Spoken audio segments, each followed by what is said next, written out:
Even if you don't believe the story, you're probably familiar with the Easter story.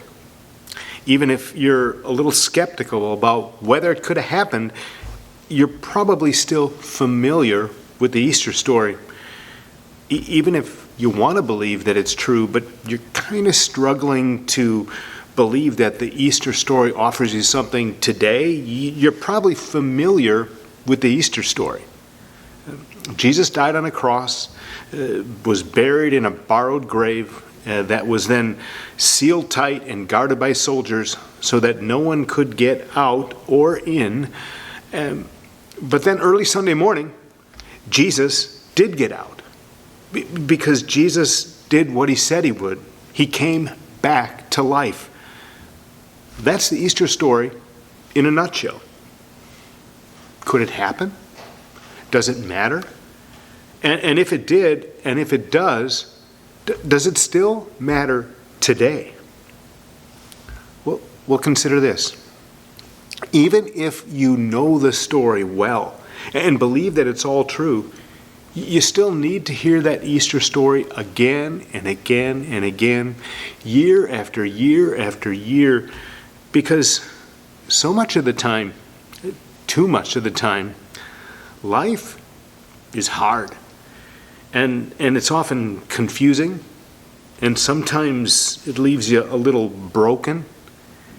And you need to believe that if Easter is true, that means that Jesus is who he says he is, and that Jesus can do what he said he can do, and that Easter actually delivers on what it promises.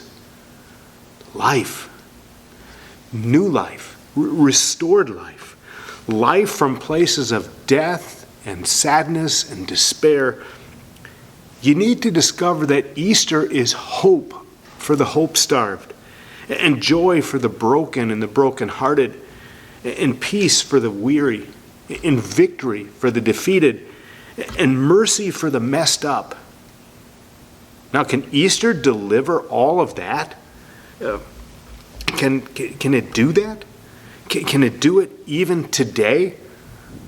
Let's look at the story a little closer from the perspective of those who were there.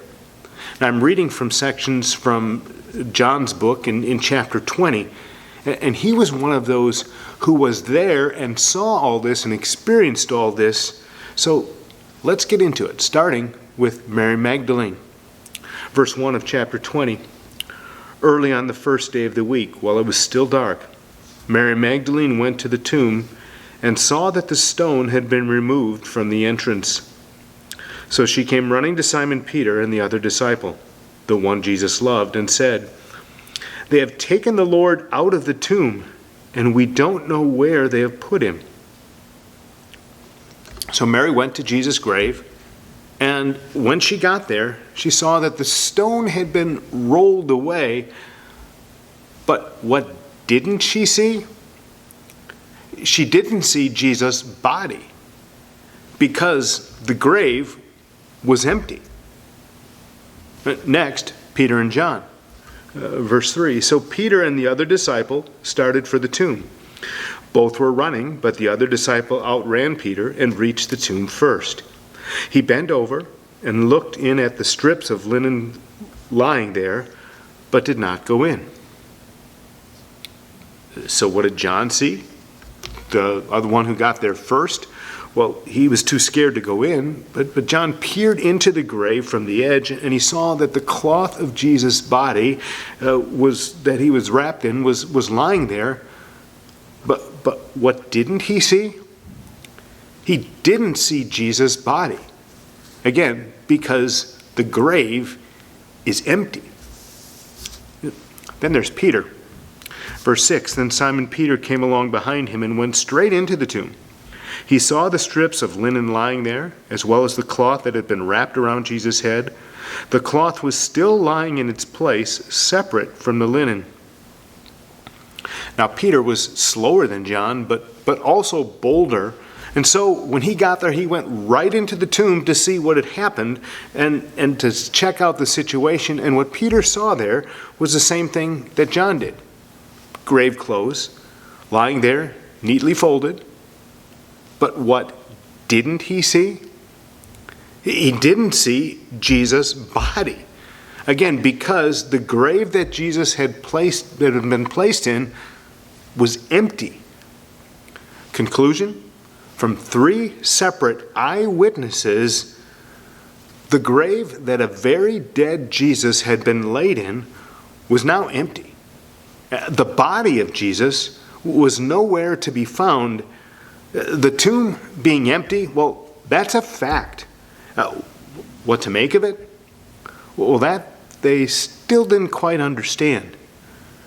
So Peter and John, they went back home. They were frightened, confused, wondering what that meant, maybe even a little excited as they started turning over some of the possibilities in their mind. And then there's Mary. Mary, who was the first one there, and now at some point comes back. This is where things get really interesting. So let's pick up the story at verse 11 of John's book, John chapter 20, starting at verse 11. Listen. Now Mary stood outside the tomb crying. As she wept, she bent over to look into the tomb, and saw 2 angels in white seated where Jesus' body had been, one at the head and the other at the foot. They asked her, "Woman, why are you crying?" "They have taken my Lord away," she said, "and I don't know where they have put him." At this she turned around and saw Jesus standing there, but she did not realize that it was Jesus. He asked her, "Woman, why are you crying? Who is it you are looking for?" Thinking he was the gardener, she said, "Sir, if you have carried him away, tell me where you have put him, and I will get him." Jesus said to her, "Mary." She turned toward him and cried out in Aramaic, "Rabboni," which means teacher. Jesus said, "Do not hold on to me, for I have not yet ascended to the Father. Go instead to my brothers and tell them I am ascending to my Father and your Father, to my God and your God." Mary Magdalene went to the disciples with the news, "I have seen the Lord." She told them that he had said these things to her. So Mary knows that the grave is empty. She knows that the body of Jesus is not there, but something. Is it grief? Is it something else? Something draws her back there, and this time the grave isn't empty. Still no Jesus, but there are 2 angels there where Jesus' body had been. And the angels want to help Mary connect the dots between the empty tomb, which she saw, and what she'd heard Jesus say before the cross ever happened. Jesus had said, "I will suffer and be killed, but I will rise again on the 3rd day." And it's now the 3rd day. But Mary doesn't remember that. I mean, her heart's broken, and her sadness is weighing her down, and her grief is so great, she's not counting the days, and she's not remembering what Jesus said in the past. The only thing that makes sense to her of the fact that the tomb is empty is that someone must have taken the body, because dead don't get up and walk on their own. That only happens in horror movies. In real life, dead is dead is dead. That's what both our reason and experience tell us, and Mary's right there with us, except Jesus doesn't want Mary to stay there, because Jesus doesn't want death and grief and pain and confusion to be the end of the story for Mary or for us. So what does Jesus do? Well, Jesus gently and graciously, he enters her pain point. He enters her pain point and cuts through all the clouds and clutter of all those confusing emotions and the things that she's seen that just don't seem to make sense, and the things that don't seem to make sense about God's plans and purposes. And he does that not with a long, drawn-out explanation, but with a clear, simple word spoken right to her heart. Jesus said to her, "Mary." That's it. Mary. No long explanations of the unexplainable, and no complicated proofs for things that are at best confusing and hard to understand.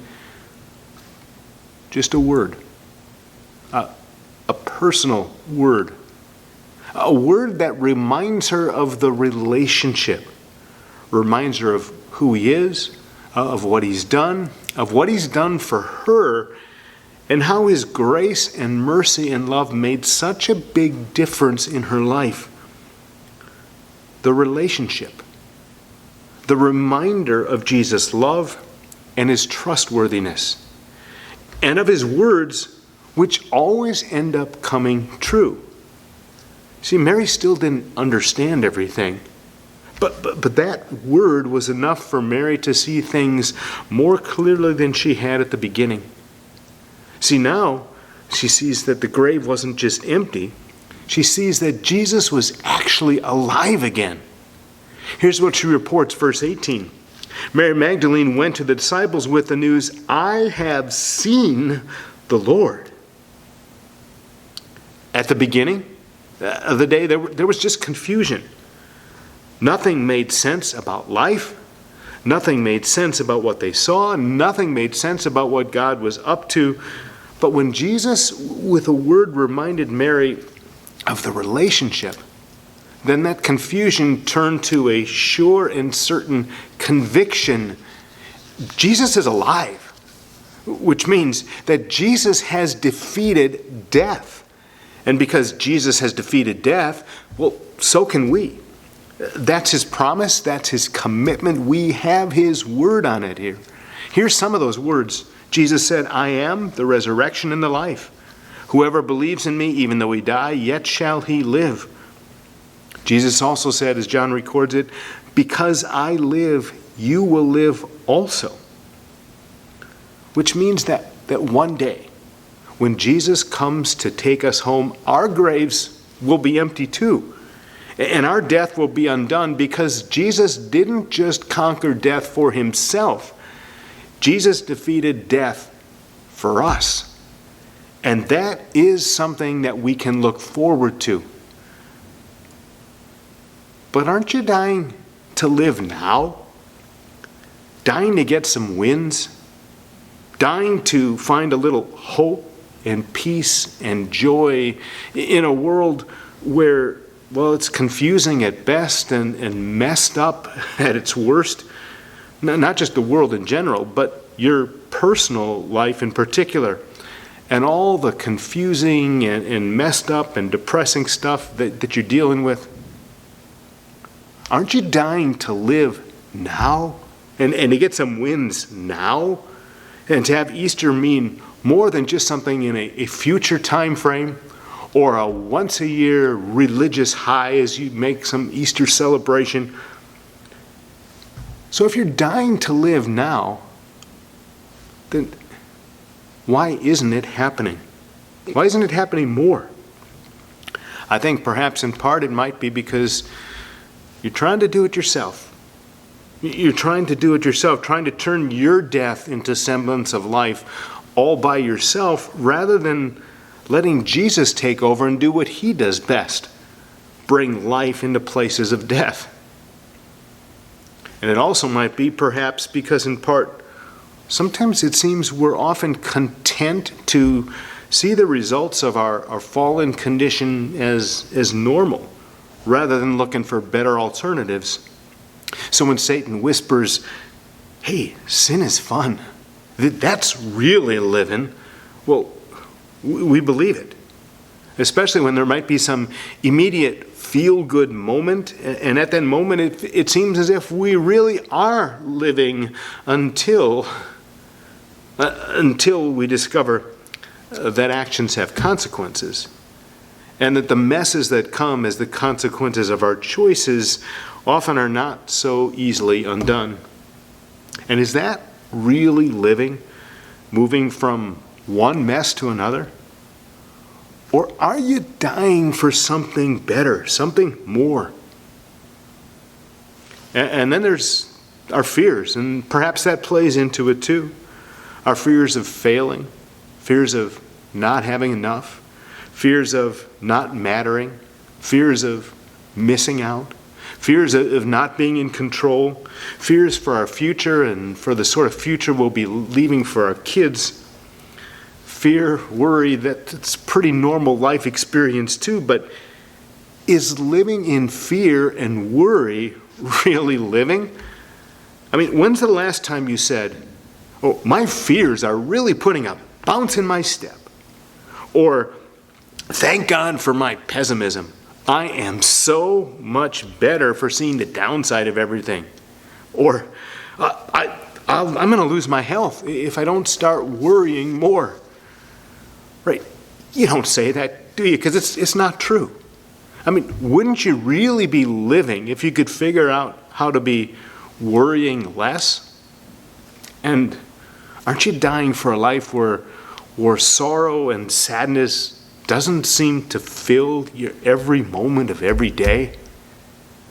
Aren't you dying for a life where your anger and frustration doesn't play like some never-ending loop in your mind, so you're just kind of clenching your teeth all the time and feeling, "Argh." I mean, when's the last time that you said to yourself, "Grumpy and mad increased the quality of my life and made me so much fun to be around"? Wouldn't it be nice if new could begin now? And have you ever considered that that's what Jesus also intends Easter to be about? Christ the Lord is risen today. Hallelujah. Easter Sunday. You remember the Sunday school version, right? The tomb was found empty. Jesus conquered death. The King of Kings and Lord of Lords had triumphed over everything. This moment was everything, and it is worth celebrating.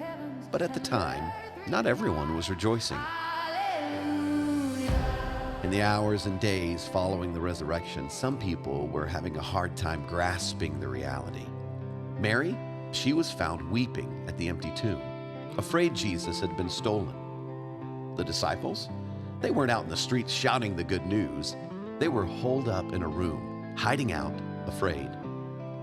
2 disciples walked back home to Emmaus, discouraged by the events they'd witnessed. The resurrection happened, but somehow afterward, life looked a whole lot like before. But perhaps it's not so hard to understand when we turn the mirror on ourselves. Maybe we celebrate the resurrection, but don't yet have the hope and joy that comes with it. Maybe like Mary, we're weeping at a tomb of grief, unaware Jesus is standing nearby. Maybe like the disciples, we're huddled inside a room of our own fear, unable to see Jesus is present and ready to show himself to us. Maybe we're walking a road of discouragement like the men going to Emmaus, while Jesus is right there, ready to talk with us. Even when we don't recognize him, Jesus shows up for us anyway, because the absence of Jesus in the tomb means the presence of Jesus in our lives. That's life after the resurrection. That is Easter. And thus to love. Hallelujah. Aren't you dying to live right now? To right now experience the living presence of Jesus in those places in your life where you need a little more life? The empty tomb doesn't mean that Jesus isn't around. See, the absence of Jesus from the tomb means the life-giving presence of Jesus in our lives. And that means you can start living today, just like you're dying to. You really can. And here's how. And it's kind of ironic. To really live, you have to die first. To really live, you have to die first. And that happens at the cross. So let's go there, because you really are dying to live, aren't you? Think about all the death that's inside of you, all the decay that's inside of you, all the darkness and despair that's still inside of you, isn't that stuff killing your dreams? Isn't it killing your relationships?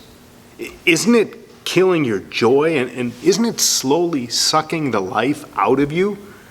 Then why are you holding on to it? It's all I've ever known isn't a good reason. It's just the way I am isn't a very good reason.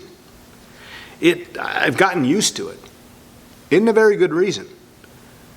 It's a hard habit to break. Maybe true, but it isn't a very good reason. I'm scared of the alternative. Maybe true, but it isn't a very good reason. I don't know what to do to change things. Well, that's not a good reason either for holding on to that stuff. Aren't you dying to live starting now? Well, to really live again, you have to die first. You have to die first. What you have to do is take all that death and decay and darkness and despair that you've been holding on to and give it to Jesus to take to the cross. And you have to take all that hurt or habit or that hang up that you've been holding on to and give it to Jesus and let him take it to the cross.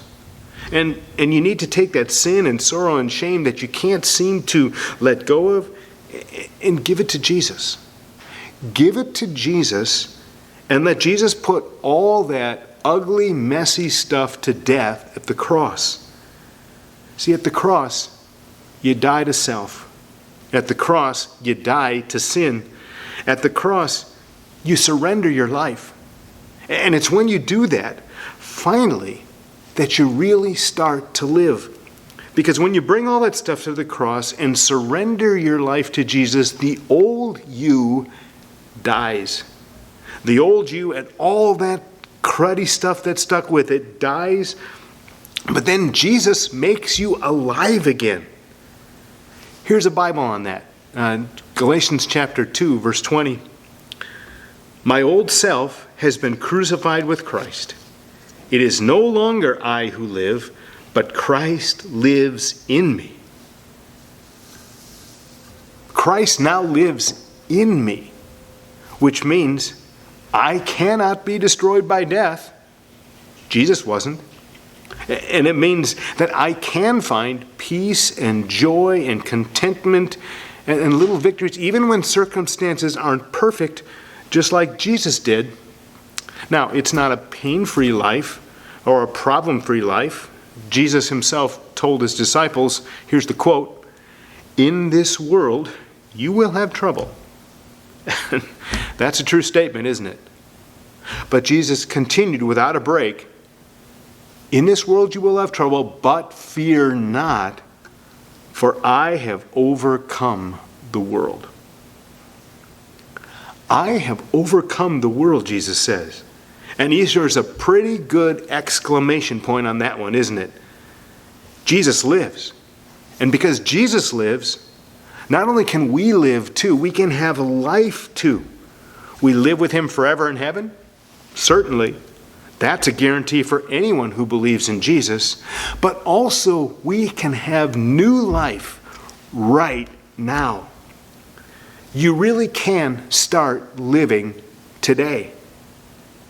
Jesus lives to help you take little steps forward through the trials, through the trouble, through the pain, through the confusion, through the sin and death and decay and all the other messes inside and out, so that you can find peace and hope and even little victory after little victory, no matter what's going on around you. And that's because Jesus, in his grace and mercy, has put new life into you. The tomb's empty. Jesus' body is not there. Jesus is alive and well. And Jesus wants to help you start living right now, even before you experience the same sort of resurrection that he did. And if you give him a chance, if you risk enough to go to the cross and die first, and daily surrender your life to him, Jesus will give you a second chance at living too, right now. He'll give you your smile back. He'll give you your hope back. He'll give you your joy back. He'll give you your life back, starting today. Aren't you dying to live like that?